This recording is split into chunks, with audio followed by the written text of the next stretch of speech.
நான் சவுத் உளுந்து வரேன். தொடர்ல இப்ப பாத்தீங்கன்னா கேங்மேன் ஒரு பதவியை கொண்டு வராங்க. அதை கொண்டு வரும்போது பாத்தீங்கன்னா நம்ம சிஐடி சங்கம் தான் முதல்ல கேங்மேன் ஒரு பதவி உள்ள கொண்டு வராதீங்க, அது ரயில்ல இருந்து வரப்ப ஒரு பதவி அதையே உள்ள கொண்டு வரீங்க அப்படின்னு முதல்ல ஒரு குரல் கொடுத்த சங்கம் பாத்தீங்கன்னா நம்ம சிஐடி தான். உள்ள போடும் போது கேங்மேன் ஒரு பதவி கொடுக்க வேணா ஃபில்டரேஷன் எல்லாரும் எடுங்க அப்படின்னு சொல்லி வாரத்துக்கு அழுத்தம் கொடுத்தாங்க. ஆனா அதே மீறி இந்த அரசு பாத்தீங்கன்னா நாங்க கேங்மேன் தான் போடுவோம் சொல்லி இது பண்ணாங்க. ஆனா நம்ம வாரியம் வந்து தொடர்ந்து அழுத்தம் கொடுத்துட்டே இருந்தது.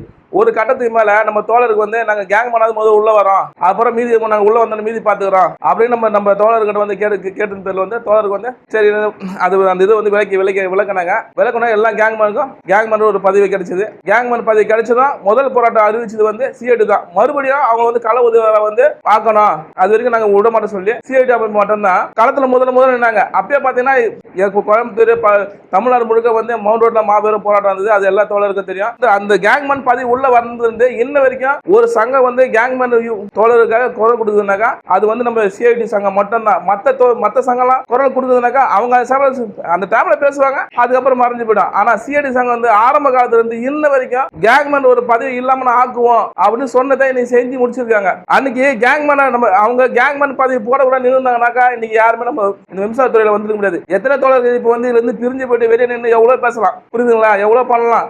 ஆனா இன்னைக்கு யாரால நம்ம உள்ள வந்தனாக்கா சிஐடி சங்கத்தால தான் உள்ள வந்து அது யாரும் மறந்து கூடாது தோழர். நம்ம தோழர் சொன்ன மாதிரி டோர் நம்ம 22 சேப்பாக்கம் அப்படின்னு அன்னைக்கு வரன்னு சொன்னவங்க இன்னைக்கு எங்க போய் கது தட்டி நின்னுறாங்க. நம்ம சங்கத்தை விட்டு மாட்ட சங்கத்துக்கு போறாங்க. இன்ன வரைக்குமே நம்ம சங்கம் தான் இதுக்காக கடுமையா போராடி பல கட்ட போராட்டங்களை நடத்தினாங்க.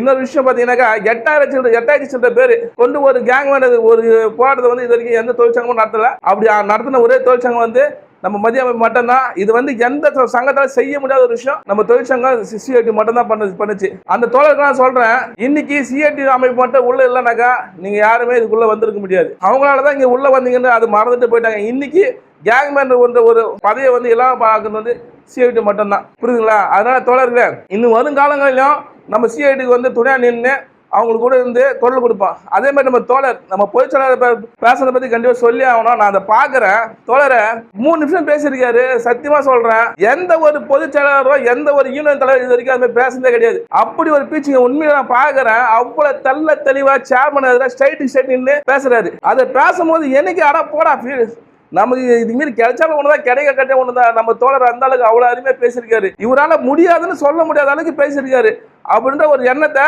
நம்ம பொதுச்செயலாளர் வந்து உருவாக்குனாரு. அப்பயே எனக்கு தெரியும் அந்த கேங்மேன் பத்தி கண்டிப்பா நம்ம யூனியன் மட்டும் தான் அதை இல்லாம செய்ய முடியாதுன்னு சொல்லிட்டு இன்னைக்கு அந்த சாதனைக்கு நம்ம பண்ணியிருக்கோம், நிகழ்த்திருக்கோம். அதுக்கு வந்து நம்ம சிஐடி சங்கம் தான் முதல் பொறுப்பாளி ஆவாங்க. ஆனா இது எல்லாமே மறந்துட்டு சில தோழர்கள் வந்து அப்படியே ஒதுங்கி போறாங்க. தோழர்கள் போட்டோம். தோழர்கள் இந்த விஷயத்தை வந்து நம்ம முன்னுக்கு கொண்டு சென்று எல்லா தோழர்களுக்கும் நம்ம சொல்லி புரிய வைக்கிறோம். நன்றி, வணக்கம் தோழர்.